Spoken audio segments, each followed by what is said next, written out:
한 주간 동안 평안하셨습니까? 오늘 말씀에 은혜 받는 여러분 되시기 바랍니다. 우리 하나님은 역사의 주관자이십니다. 하나님은 세속사와 구속사 모두 관장하시는 분이에요. 믿지 않는 분들은 세속사밖에 모릅니다. 그러나 하나님을 믿는 사람들은 내 삶 속에 하나님의 간섭하심과 임재하심이 있다고 믿기 때문에 자신의 생애뿐만 아니라 이 세상에 돌아가는 모든 역사에 하나님의 구속사가 있다라고 하는 사실을 믿습니다. 성경에 우리가 대표적인 인물이 아브라함과 이삭과 야곱 그렇게 이야기하죠. 그러면 이 세 사람은 하나님을 만난 사람들이에요. 그러면 하나님을 만난 사람들은 이 세상을 살아갈 때 어떤 세계관을 가지고 살아가는가? 그거는 정답을 말씀드리면은 섭리적인 세계관을 가지고 살아간다는 거예요. 그러니까 우연이라고 하는 게 없고 내가 심은 대로, 내가 행한 대로 또 하나님의 뜻대로 내 마음대로가 아닙니다. 하나님이 원하시는 대로 모든 세계가 이루어져 가고 하나님이 이루신다라고 하는 섭리적인 세계관을 가지고 산다는 거예요.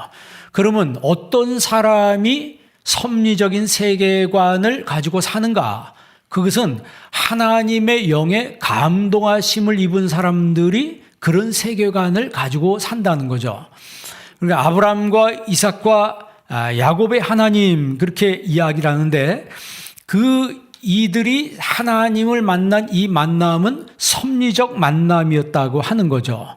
오늘 여러분 하나님과의 만남도 섭리적인 만남이라고 믿는 은혜가 있기를 바랍니다. 오늘 예배드리고 내 삶에 하나님을 믿는 이 믿음, 이것은 결코 우연이 아니며 내 삶에 하나님의 섭리가 있으며 하나님과 나와의 이 만남은 끈끈한 만남, 뗄래야 뗄 수 없는 만남, 섭리적인 만남이라고 하는 것을 믿을 때 우리가 세상을 힘있게 살아갈 수가 있는 거예요. 자, 오늘 본문에 등장하는 요셉이라고 하는 사람은 하나님의 영에 감동된 사람이라고 그랬습니다. 그는 순간 성실하게 살았고, 그러니까 순간순간을 굉장히 성실하고 진실하게 살았어요. 하나님이 인정했을 정도, 아니 세상의 왕 바로도 인정했을 정도였다는 거예요. 그래서 바로가 요셉을 향해서 뭐라고 얘기합니까? 자기 신하들 다 있는 데서 봐라, 이와 같이 하나님의 영에 감동된 사람을 우리가 어찌 만날 수 있으랴, 이렇게 이야기하면서 그를 총리로 세웁니다. 요셉 스토리는 하나님이 어떻게 구원 계획을 이루어 가시고 어떻게 하나님의 친백성들을 하나님이 보호하시고 그들을 붙드시는가를 서술하는 구속의 이야기입니다. 구속사적인 스토리라고 하는 거예요. 그리고 오늘 요셉은 평소에 성령에, 하나님의 영에 감동된 모습으로 살았던 사람입니다. 사실 요셉은 총리의 자리를 탐한 적도 없고 그런 자리에 올라서리라고 상상도 못했습니다. 그런데 그가 상상도 못했고 탐한 적도 없고 소망조차도 하지 않았던 그런 자리에 올라간 것은 하나님의 섭리였다는 거죠. 그러니까 섭리적 세계관을 가지고 사는 사람들, 그 사람들, 오늘 여러분들이 그런 사람이 되기를 바랍니다. 그러면 어느 순간에 나도 모르고 내가 생각도 못했고 아니 내가 탐하지도 못했던, 탐하지도 않았던 그런 자리에 하나님 나를 갑자기 올리실 때가 있다는 거예요. 사람 일이라고 하는 건 모르는 겁니다. 부정적으로만 생각하지 말고 여러분 앞으로의 삶을 항상 소망적이고 긍정적으로 생각할 수 있기를 바랍니다. 하나님의 영에 감동된 사람, 어떤 사람이 하나님의 영에 감동된 사람이에요? 특징적인 거는 늘 기도하는 사람이라고 하는 거예요. 하나님께 늘 기도하는 사람. 여러분 기도할 때 영이 맑아지는 거예요. 내가 하나님 앞에 기도할 때 내 삶에 이 부정적인 쓰레기들 같은 거 덕지덕지 붙어있던 때 같은 것들이 다 씻겨나가는 것을 경험하게 되고 우리가 기도할 때 하나님의 힘을 덧입게 되는 것입니다. 여러분, 불신자였던 바로가 하나님의 사람 요셉의 말을 듣고 국정을 다 그에게 맡겨요. 그래서 사실 요셉은 실제 한 나라를 운영하고 바로는 결제만 하는 거예요. 바로는 결제만 하는 거예요. 여러분, 우리나라에 새마을 운동 있잖아요. 새마을 운동.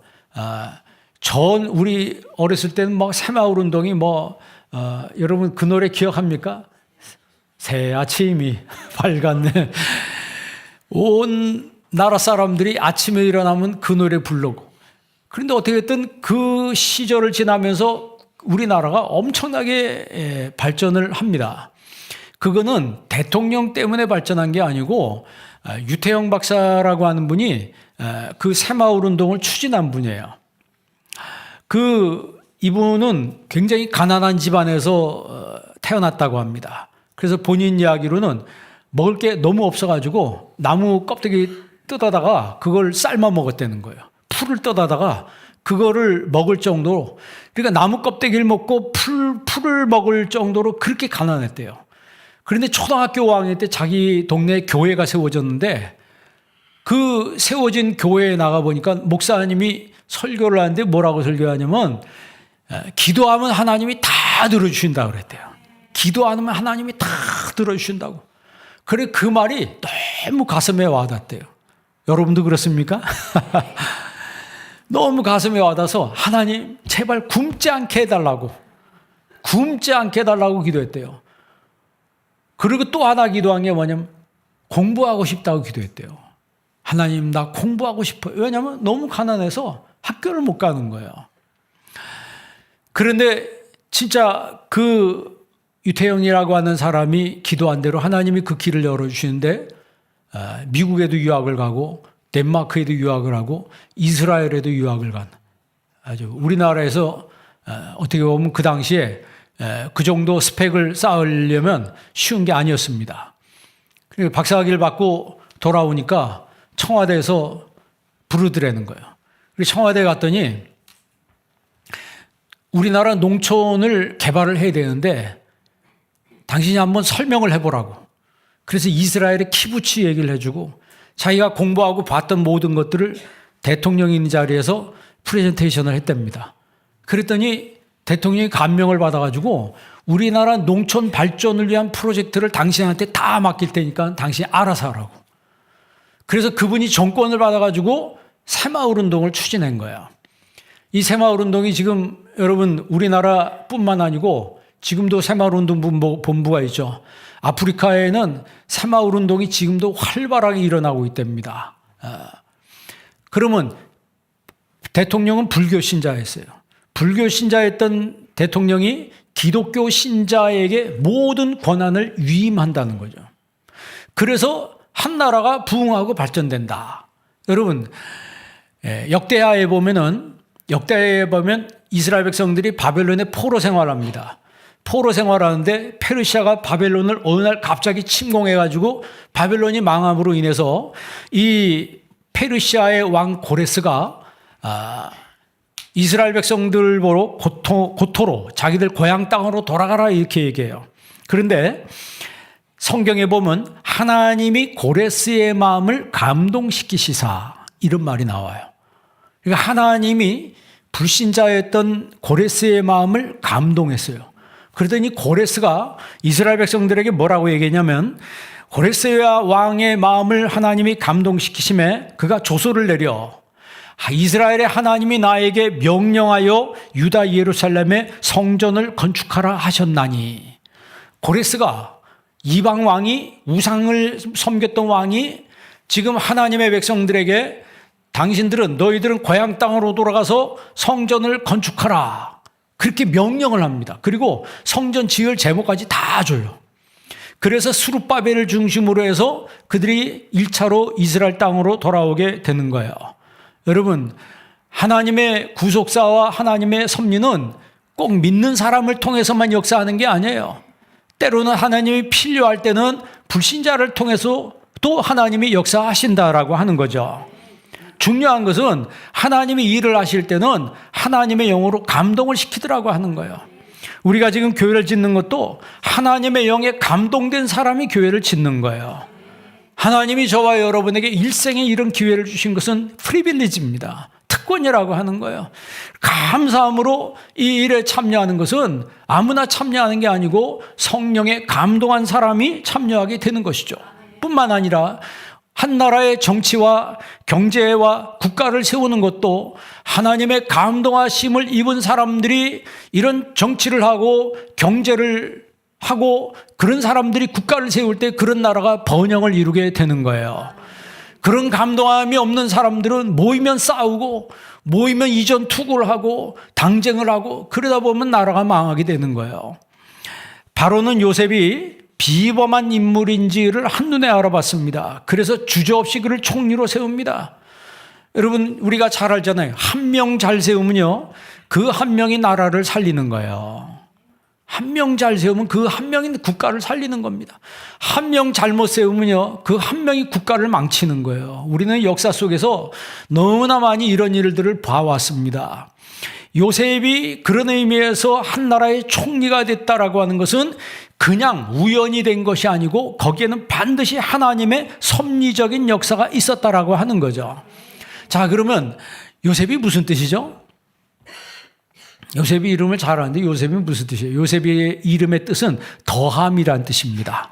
더함, 더한다는 거예요. 풍성이란 그런 뜻이에요. 그러니까 믿음을 더하고 축복을 더하고 은혜를 더하고 사랑을 더하는, 너는 더하는 삶을 살라.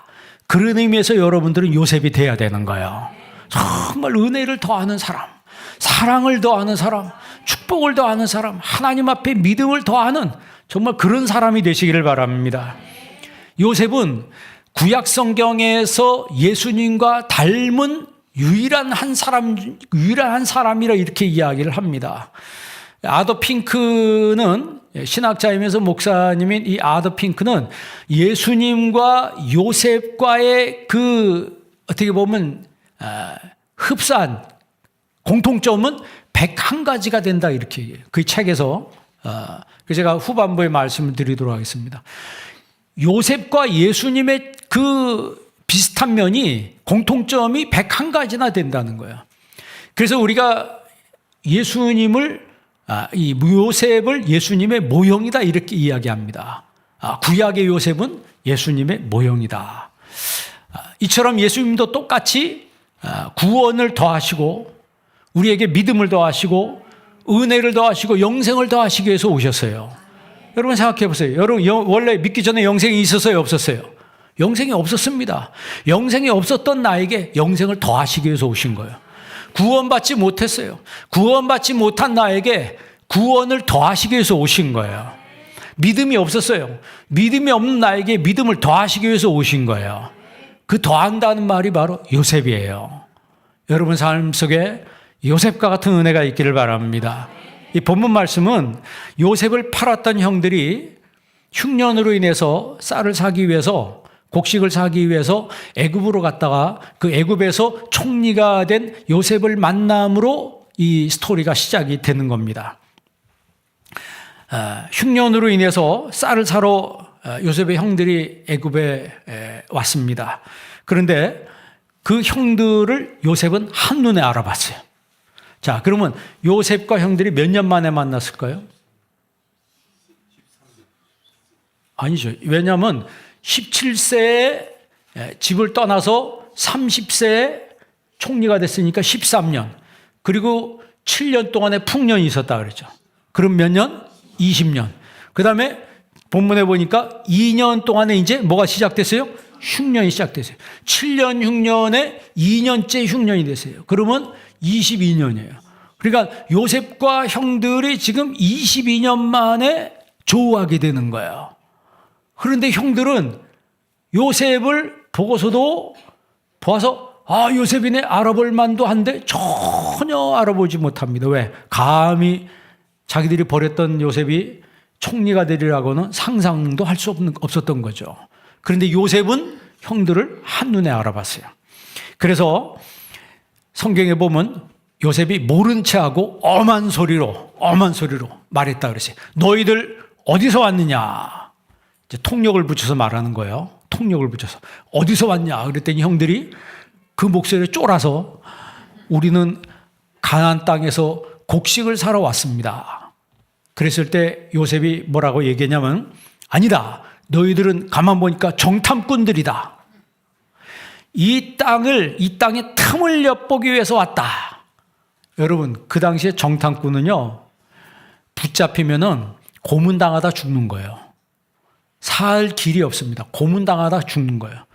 그러니까 총리가 가장 높은 사람이 너 정탐꾼이다 하는 말은 너희들 다 뭐 했다는 거예요? 이제 죽었다는 거예요. 그러니까 거기서 진짜 오금이 저리고 하늘이 무너지는 그런 느낌 아니겠습니까?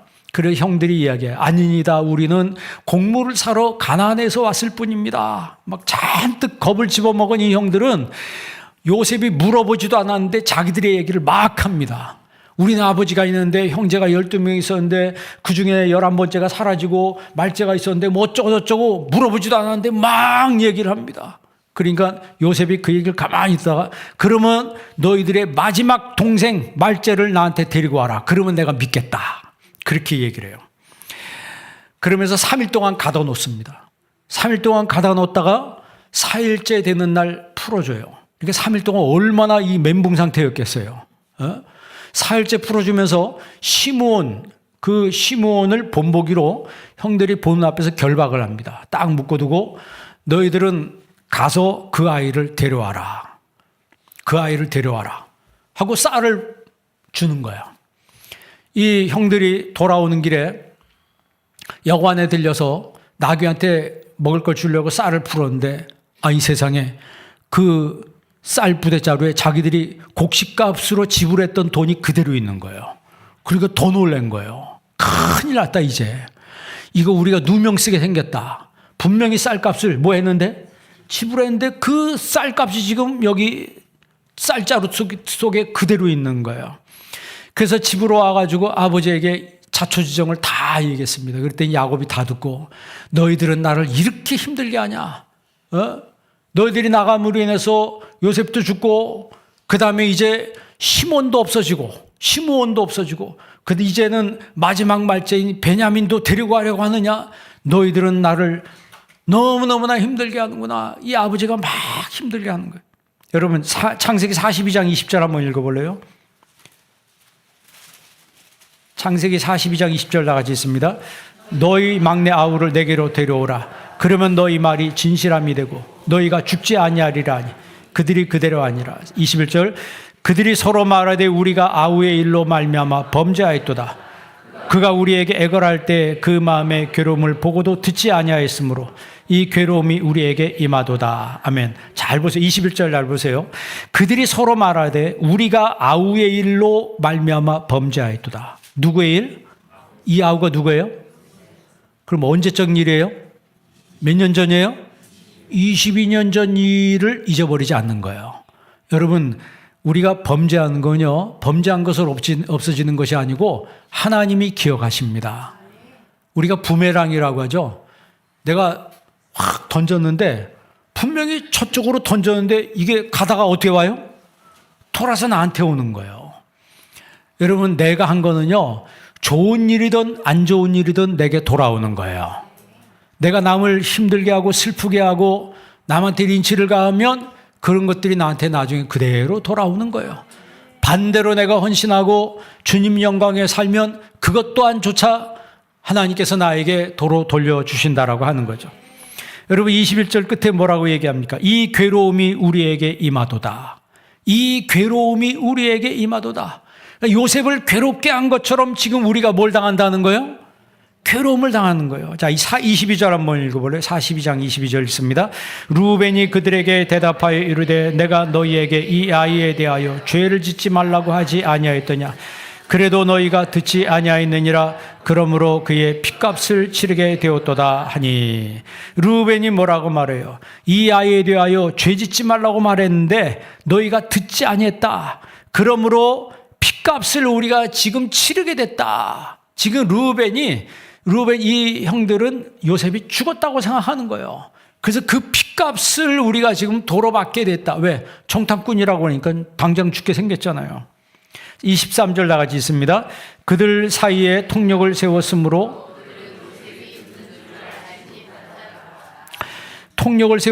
요셉이 듣는 줄 알지 못했다.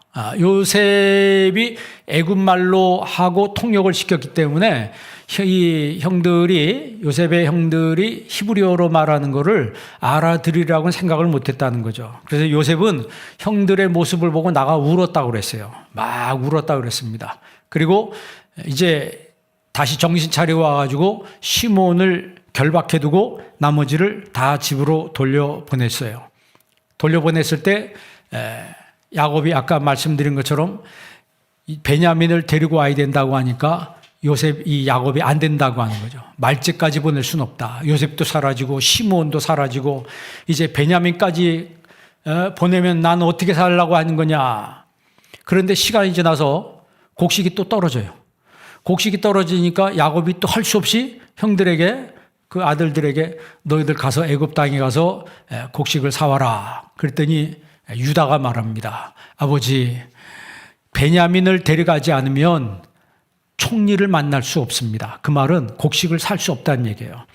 그러면서 자기들이 책임지고 베냐민을 데리고 오겠다고 아주 약속을 합니다. 아버지를 설득하는 거예요.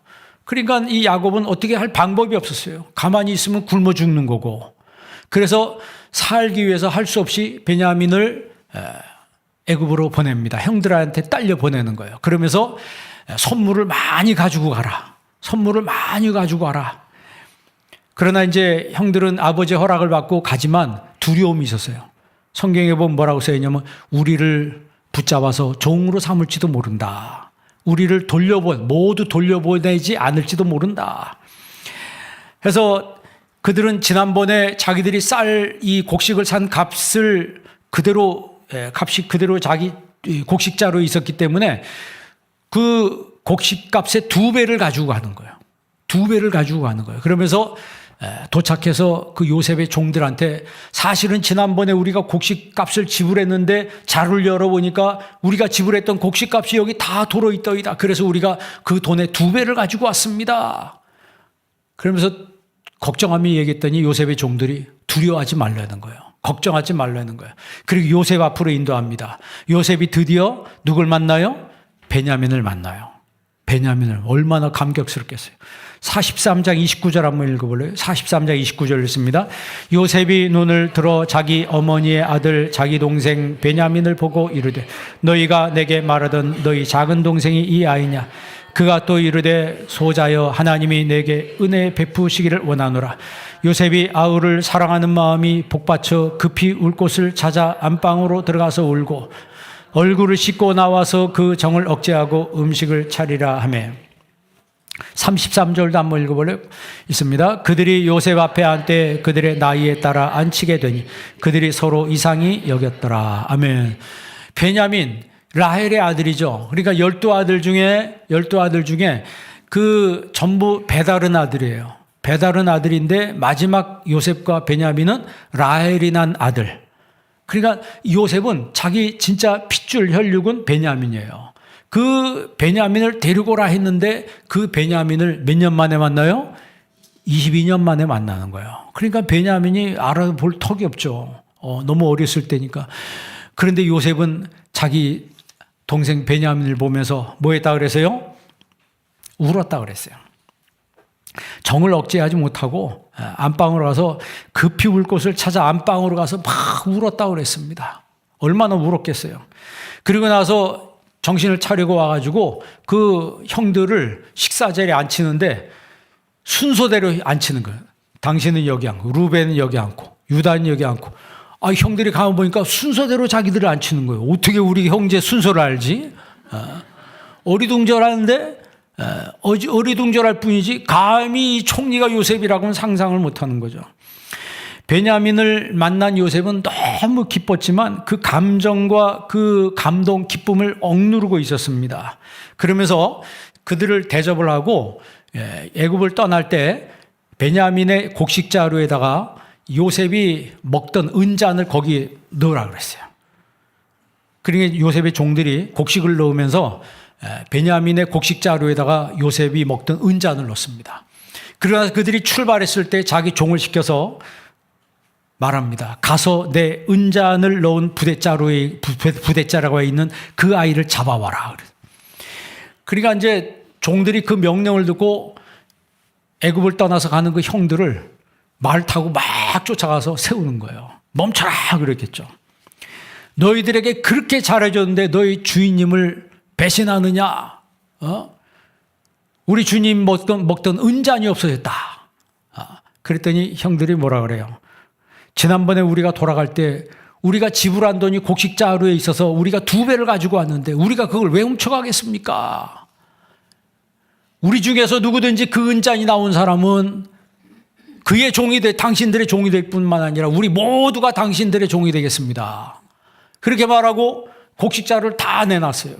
그리고 요셉의 종들이 다 조사를 해보니까 베냐민의 곡식자루에서 은잔이 나온 거예요. 형들은 어떻게 됐어요?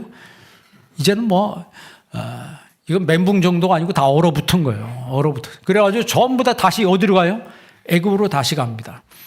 다시 와서 유다가 또 말을 합니다. 그때는 회개하는 마음으로 말하는 거예요. 여러분 44장 16절 한번 읽어볼래요? 44장 16절 나가지 있습니다. 유다가 말하되 우리가 내 주께 무슨 말을 하오리까? 무슨 설명을 하오리까? 우리가 어떻게 우리의 정직함을 나타내리까? 하나님이 종들의 죄악을 찾아내셨으니 우리와 이 잔이 발견된 자가 다 내 주의 노예가 되겠나이다. 아멘. 유다가 말합니다. 우린 더 이상 할 말이 없습니다. 어떻게 우리가 정직한 걸 말할 수 있겠습니까? 그러면서 하나님이 종들의 죄악을 찾아내셨으니, 그 말은 무슨 얘기예요? 하나님이 종들의 죄악을 찾아내셨다는 거예요. 자기들이 옛날에 지은 죄를 하나님이 찾아내셨다는 거예요. 여러분, 죄는 없어지는 게 아니에요. 여러분, 죄 짓잖아요. 회개하지 않으면요, 그 죄에 대한 거를 하나님 물으시는 거예요. 하나님이 종들의 죄악을 찾아내셨으니, 한번 따라해 보실래요? 하나님이 내 죄를 찾아내셨으니, 하나님이 내 죄를 찾아내셨다라고 하는 거예요. 지금 유다가 지금 이 요셉 앞에 이야기하는 것은 회개하는 마음으로 사정을 하는 겁니다. 그래서 우리와 이 잔이 발견된 자가 다 당신의 노예가 되겠습니다. 여러분, 우리는요, 우리가 지은 죄 때문에 어려움을 당할 수가 있습니다. 지금 아무 일 없다고요? 천만의 말씀이에요. 여러분, 우리 예수 믿는 사람들은요, 아까 처음에 말씀드린 대로 섭리적인 세계관을 가져야 합니다. 항상 하나님을 의식하며 살아야 된다는 거예요. 지금 유다가 뭐라고 얘기하는 거예요? 회개하는 마음으로 하나님이 찾아내셨습니다라는 거예요. 나는 까맣게 죄짓고 까맣게 잊어버리고 살았는데 하나님이 몰아가시는 거예요. 그 죄를 발견할 수 있도록 그 환경을 몰아가서 결국에는 고백하지 않을 수 없도록, 자백하지 않을 수 없도록 하나님 만들어 가신다는 거죠. 거기서 유다가 얘기합니다. 총리님은 애굽의 왕과 같은 곳에 있는 분 아닙니까? 지난번에 막내 동생 데려오라고 했을 때 아버지가 이렇게 말했습니다. 그 형도 죽었는데 동생도 데리고 가면 나는 어떻게 살라고 하는 거냐? 그 동생까지 너희들이 나에게서 떠나보내려느냐? 그 동생마저 형처럼 돌아오지 않는다면 내가 죽을 날이 가까웠는데 나로 하여금 슬픔 가운데 죽게 하려느냐? 만약에 베냐민이 집으로 돌아가지 않으면 우리 아버지는 충격으로 인해서 돌아가실 겁니다. 그 얘기를 했더니 거기에 요셉이 또 거꾸로진 거예요. 요셉이 그 말을 듣고 정을 억제하지 못해서 막 통곡하면서 울은 거예요. 다 있는 데서 막 통곡하면서 우는데 그 울음소리가 바로의 궁까지 들렸다고 그랬어요. 얼마나 울었으면 방성대곡을 한 거죠. 그러면서 자기 종들을 다 나가 있으라는 거예요. 애굽 종들을 다 나가라 말하고 자기 형들하고 요셉만 있는 그 자리에서 요셉이 말합니다. 아니 요셉, 내가 요셉입니다. 히브리 말로 말하는 거예요. 아니 애굽 총리가 갑자기 자기들의 언어인 히브리 말로 이야기하는 걸 듣고 깜짝 놀랐는데 더 놀란 거는 그 총리가 누구라는 거예요? 자기들이 죽인 거나 마찬가지인 요셉이라고 하는 말에 그냥 다 얼어붙은 거예요. 얼음장이 돼버리는 거예요. 45장 4절 한번 읽어볼래요? 45장 4절 다 같이 있습니다. 요셉이 형들에게 이르되 내게로 가까이 오소서. 그들이 가까이 가니 이르되 나는 당신들의 아우 요셉이니 당신들이 애굽의 판자라. 아멘. 나는 당신들의 아우 요셉이니 당신들이 애굽의 판자라. 여러분, 형제들 앞에서 이 요셉의 마음은 화산이 터지는 것처럼, 용암이 땅을 뚫고 막 올라오는 것처럼 그냥 감정이 북받쳐 올라서 이게 막 터져버린 거예요. 고향에 대한 그리움과 아버지에 대한 그리움, 이런 것들이 한 맺힌 것들이 마음속에서 폭포수처럼 터져 나왔는데, 요셉은 그 한참 울고서 뭐라고 얘기했냐면 형들을 안심시킵니다. 여러분 45장 5절 한번 읽어볼래요? 다 같이 있습니다. 당신들이 나를 이곳에 팔았다고 해서 근심하지 마소서. 한탄하지 마소서. 하나님이 생명을 구원하시려고 나를 당신들보다 먼저 보내셨나이다. 아멘. 이게 섭리적인 세계관이라는 거예요. 이게 섭리적인 세계관이라는 거예요. 여러분 살다가 어려움 당할 때 있어요? 아니면 억울한 적 있습니까? 억울하다고 해서 너무 억울함 속에 빠지지 않기를 바랍니다. 그 사람이 나쁜 사람이라고 해도 거기에는 하나님의 섭리가 있는 거예요. 하나님의 섭리가 있는 거예요. 그래서 하나님을 믿는 사람들은 나의 삶 속에 일어나는 것들을 은혜로 해석할 수 있는 힘이 있는 사람들이라는 거예요. 그 섭리적인 해석을 하고 섭리적인 세계관을 가지고 사는 사람들은 자기가 부정적인 상황에 떨어진다고 해도 절대 거기서 절망하지 않습니다. 여기도 하나님의 뜻이 있습니다. 여기에도 하나님의 뜻이 있을 거야. 우리는 잘 될 때만 하나님의 뜻이 있다고 말하잖아요. 정말 하나님이 축복하셔서 내가 이렇게 잘 나가고 있어. 이게 하나님 뜻이야. 그렇게 생각하지 말고 내 삶에 어려울 때가 있습니다. 뭐 경제적으로, 물질적으로, 뭐 병으로, 내가 인간관계 이런 것 때문에 어려움 당할 때 있어요. 여러분, 그것도 하나님의 섭리적으로 해석할 수 있어야 된다는 거예요. 섭리로 해석할 수 있을 때 요셉과 같은 마음을 가지게 되는 거예요. 내가 요셉입니다. 그 말에 형들이 얼어붙었지만 여러분, 요셉이 오히려 형들을 위로해요. 지금 누가 누구를 위로하고 있어요? 형들이 요셉을 위로해야 되는데, 미안하다고 말해야 되는데, 오히려 요셉이 형들의 마음을 안심시키는 그런 말을 하고 있어요. 8절 한번 읽어볼래요? 45장 8절 다 같이 있습니다. 그런즉 나를 이리로 보낸 이는 당신들이 아니요 하나님이시라. 하나님이 나를 바로에게 아버지로 삼으시고 그 온 집의 주로 삼으시며 애굽 온 땅의 통치자로 삼으셨나이다. 아멘. 나를 이리로 보낸 이는 당신들이 아니고 누구시라? 하나님이시라 그러는 거예요.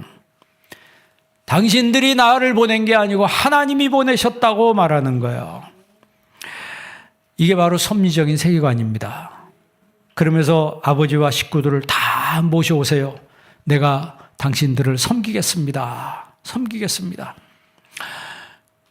그리고 나서 여러분 큰 마차 행렬하고 각종 정말 그 보물들 이런 것들 잔뜩 실어가지고 형들을 집으로 돌려보냅니다. 야곱이 그 아들들 이야기를 듣고 믿지를 않았어요. 성경은 안 믿었어요. 그런데 밖에 나가서 그 마차 행렬을 보고 믿은 거예요.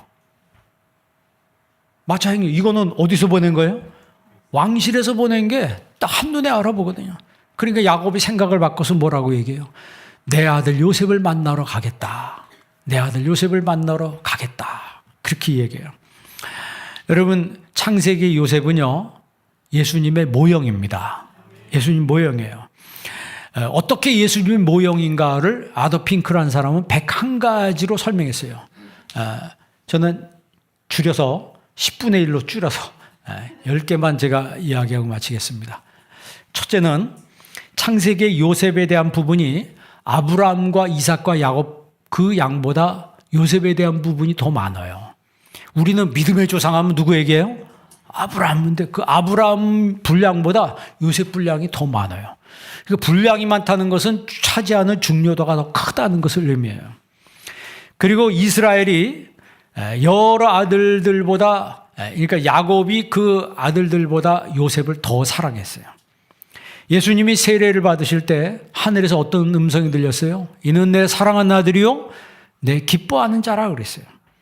셋째는 형들이 요셉을 죽이려고 모의했던 것처럼 예수님도 바리새인들과 사두개인들이 죽이려고 모의를 했어요.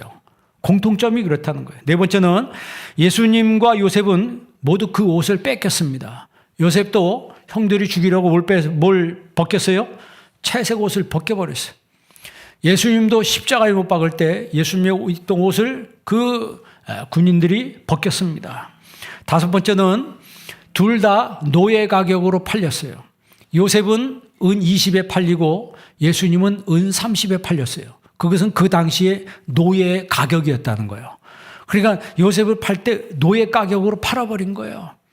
그러니까 예수님도 유다가 은 30에 노예 가격에 팔아버린 거예요. 그리고 여섯 번째, 예수님도 요셉도 둘 다 유혹을 받았어요. 요셉은 보디발의 아내에게 유혹받고 예수님은 마귀에게 유혹을 받았습니다. 그 유혹이란 말은 페이라스모스라고 해서 그것은 템테이션이라고 번역합니다. 그 둘 다 유혹을 받았어요. 그런데 예수님도 유혹을 이기고 요셉도 유혹을 이겼습니다. 일곱 번째, 그 둘 모두는 두 명의 죄인들과 함께 있었는데 하나는 구원받고 하나는 구원받지 못했어요. 요셉이 감옥에 들어갔을 때 감옥에 두 사람을 만났습니다. 술 맡은 관원장과 떡 맡은 관원장만 두 사람 만났는데 한 명은 살고 한 명은 죽었어요. 한 명은 구원받고 한 명은 죽었어요. 예수님이 십자가에 못 박힐 때 두 명의 강도가 양쪽에 있었는데 한 명은 천국 들어가고 한 명은 천국에 들어가지 못했습니다. 여덟 번째, 예수님도 요셉도 고난을 받은 후에 높임을 받았다. 고난을 받은 후에 높임을 받았다. 때문에 여러분, 고난이 오더라도 너무 두려워하지 않기를 바랍니다. 두려워하지 마세요. 아홉 번째, 예수님도 요셉도 용서와 화해의 모형이 되었다. 용서와 화해의 모형이 되었어요. 요셉이 예수님과 매치되는 부분은 용서하는 부분.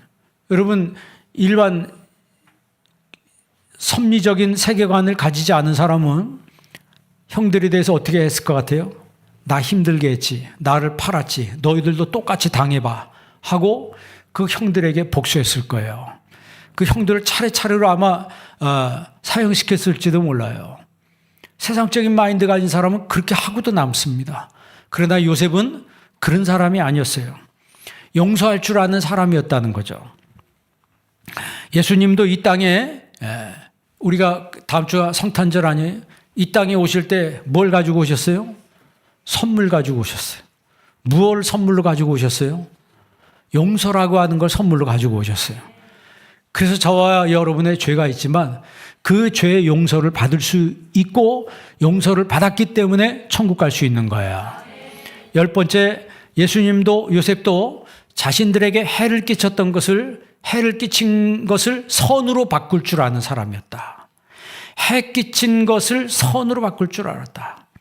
해를 끼침을 당했지만 그것을 선으로 바꿀 줄 아는 사람. 형들이 자신 판죄를 용서하고 오히려 그들의 미래를 보장하며 풍성하게 해줬다는 거예요. 한 구절만 더 읽겠습니다. 창세기 50장 21절. 창세기 50장 21절 다 같이 있습니다. 당신들은 두려워하지 마소서. 내가 당신들과 당신들의 자녀를 기르리이다 하고 그들을 간곡한 말로 위로하였더라. 아멘. 두려워하지 마세요. 내가 당신과 당신들의 자녀를 기르리이다. 그러면서 간곡한 말로 위로했다. 지금 누가 누구를 위로해야 돼요? 형들이 요셉을 위로해야지. 미안해. 너무 힘들었지. 정말 미안해. 그래야 되잖아요. 그런데 형들이 그런 말을 못해. 왜 못할까요? 지금 얼어붙어서. 얼어붙어서 그런 뭐 생각할 겨를이 없습니다. 오히려 요셉이 형들을 위로합니다. 형들을 위로해요. 그게 바로 요셉이에요. 그게 바로 더함이에요. 요셉이란 말 자체가 뭐라고요? 더함이라는 거예요. 풍성이란 얘기예요. 여러분도 더할 줄 아는 사람이 되시기를 바랍니다. 은혜를 더할 줄 아는 사람, 믿음을 더할 줄 아는 사람, 정말 사랑을 더할 줄 아는 사람. 이런 요셉과 같은 삶이 우리의 삶에 정말 하나둘씩 이어질 때 그 사람이 풍성한 삶을 사는 거예요. 이런 요셉 스토리가 요셉 스토리로 끝나는 것이 아니고 여러분의 이야기가 되는 은혜가 있길 주의 이름으로 축원합니다. 기도하겠습니다. 하나님 아버지 감사합니다. 이 시간에 저희들에게 하나님의 말씀을 주셨습니다. 주신 말씀마다 깨닫게 하여 주옵시고 마음에 새길 수 있는 믿음을 저희들에게 더하여 주옵시고 요셉과 같이 더하는 삶을 살 수 있도록 저희들에게 은혜를 내려 주옵소서. 섭리적인 세계관을 갖게 하여 주옵시고 현재의 나의 삶을 함부로 판단하지 않게 하시고 부정적으로 해석하거나 함부로 해석하지 않는 우를 범하지 않도록 저희들에게 은혜와 믿음을 더하여 주옵소서. 예수님의 이름으로 기도합니다. 아멘.